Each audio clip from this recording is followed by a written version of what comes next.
बाबा जी मैंने एक बात और पूछना था आपसे, जो आप ही लोगों में मुसलमान के अंदर भी एक 24 ही लोग होते हैं जो जिनको मानते नहीं वो लोग कुछ भी, वो क्या होते हैं? जो वली अलग होते हैं कि 24 ही अलग होते हैं? दो किस्म के लोग हैं। हाँ हाँ एक तो होते हैं कट्टरवादी, वो सब में होते हैं। हाँ हाँ हाँ।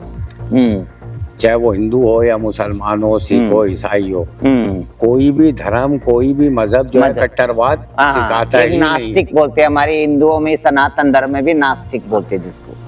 वो कट्टरवाद हर धर्म के अंदर मौजूद है। अच्छा जी। अच्छा, मुसलमानों में ज्यादा मौजूद है। और ये आज से नहीं, ये 1400 साल पहले हुजूर नबी करीम सल्लल्लाहु अलैहि वसल्लम से लेके, और आपने देखा होगा करबला के अंदर इमाम हुसैन अलैहिस्सलाम की जो शहादत हुई है, उसके अंदर कोई गैर मुस्लिम नहीं था।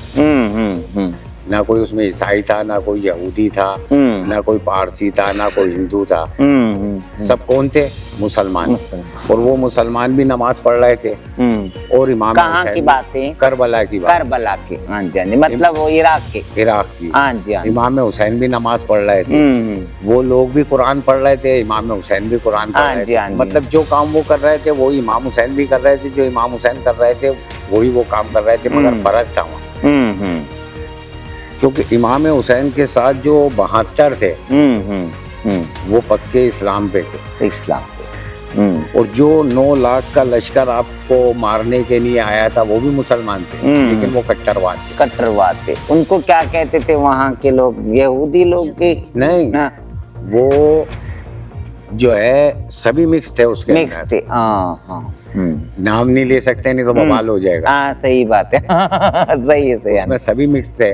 सीधा बता दिया मुसलमान थे। मुसलमान कलमा भी वही पढ़ रहे थे, नमाज भी वही पढ़ रहे थे, कुरान भी वही पढ़ रहे थे। अब वो कौन थे? वो मुसलमान खुद ढूंढते रहे, वो हम नहीं बता सकते। वो सब किताबों में लिखा हुआ है। ठीक है, ठीक है। तो ये जो कट्टरवाद चाहे हिंदुओं में हो, चाहे मुसलमानों में हो, चाहे सिख में हो या ईसाई में हो, जिसमें कट्टरवाद आ जाता है उसमें धार्मिक खत्म हो जाता है। सही बात है। क्योंकि वो फिर अपने ही धर्म को और अपनी ही मर्जी को ऊपर समझता है, दूसरे को नीचा समझता है। इसी तरीके से मुसलमानों के अंदर भी ये जो जमाती होते हैं, ये सब कट्टरवादी लोग हैं। ये कहते हैं कि बिगर सीढ़ी के छत पे चढ़ जाओ। सही ऐसे होता है? जब नहीं होता।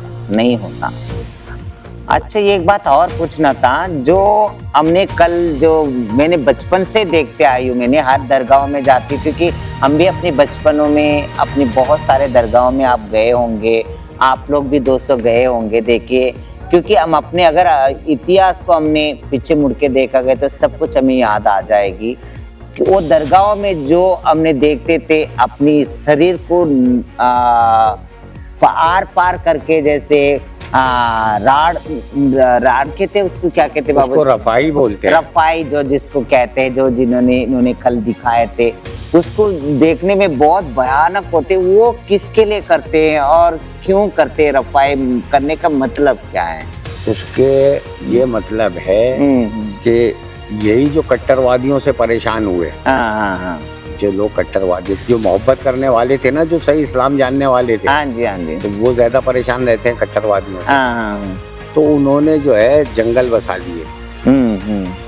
अपने जंगल के अंदर गए, वहाँ पे उन्होंने जो है धूना बनाया। हाँ जी, जैसे हिंदुओं में भी धूने होते हैं, ऐसे आग जला लिया ताकि कोई जानवर नहीं आवे, और वो वहाँ बैठ के अपनी इबादत के अंदर हो गए। और जो भी वहाँ पे लोग आए, उन लोगों से उन्होंने इस्लाम का प्रचार किया, सही वाला इस्लाम बताया, जो अल्लाह और अल्लाह के रसूल ने और जो कुरान बता रहे हैं। हाँ जी, जिसमें का कट्टरवाद नहीं है, एक प्यार मोहब्बत है, कि उसके अंदर सभी एक दस्तरखान पे बैठ के खाना खाए। अब वो ये काम जो है वहाँ नहीं कर सकते थे, क्योंकि कट्टरवाद उन्हें करने नहीं देते थे। इसलिए उन्होंने जंगल बसा लिया, वो हो गए फकीर। अब ये सैयद अहमद कबीर, वहां से जो है ये रफाई चली। जब मालिक के अंदर बंदा मिल जाता है तो मालिक में और बंदे में कोई फर्क नहीं रहता। तो जो सैयद अहमद कबीर थे, मौलाए कायनात की औलाद सैयद थे, तो आप वजद में रहते थे। आप जो है बसरा की मस्जिद में नमाज पढ़ा रहे थे।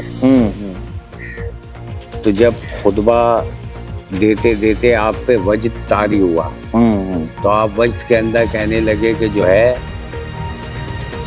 मेरी परस्तिश करो, मुझे सजदा करो।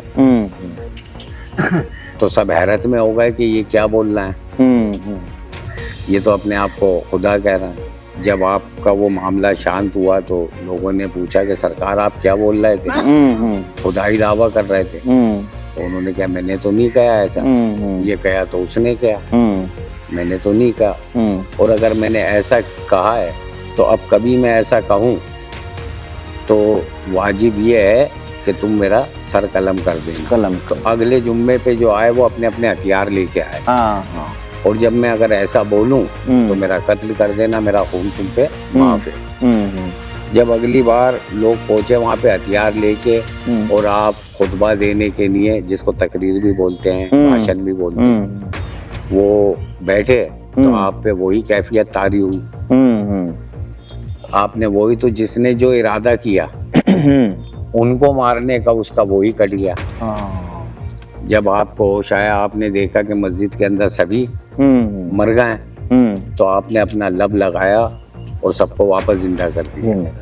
वहां से ये रफाई का सिलसिला चालू हुआ। तो ये जो घुसेड़ा घुसेड़ी करते हैं, आंखें निकाल लेते तो अगर सुई भी कोई घुसेड़ ले तो खून निकल जाते वाकई में। लेकिन उनकी पढ़ंत पढ़ने से जो उन्होंने बख्शा है अपने मुरीदों को, वो जो मंत्र जो होता है, मंत्र जो बख्शा है, जब वो पढ़ के और अपना लब थूक लगाते हैं तो फिर वो ठीक हो जाते हैं। वाह क्या बात है। कल आप देख रहे थे ना? हाँ जी, ये सब लोग घुसेड़ रहे थे, फिर क्या हुआ, आज भी ये बैठे हुए हैं वैसे। दोस्तों आप सबने देखे होंगे, मेरा पिछली वीडियो देखे होंगे आपने, जिसमें जिस ऐसे आंख निकाल देना, जैसे जहाँ से ये राड लगा के वो यहाँ से निकाल देना, ये सब तो कुछ मंत्र पढ़ के फिर उसकी बात किया जाता है।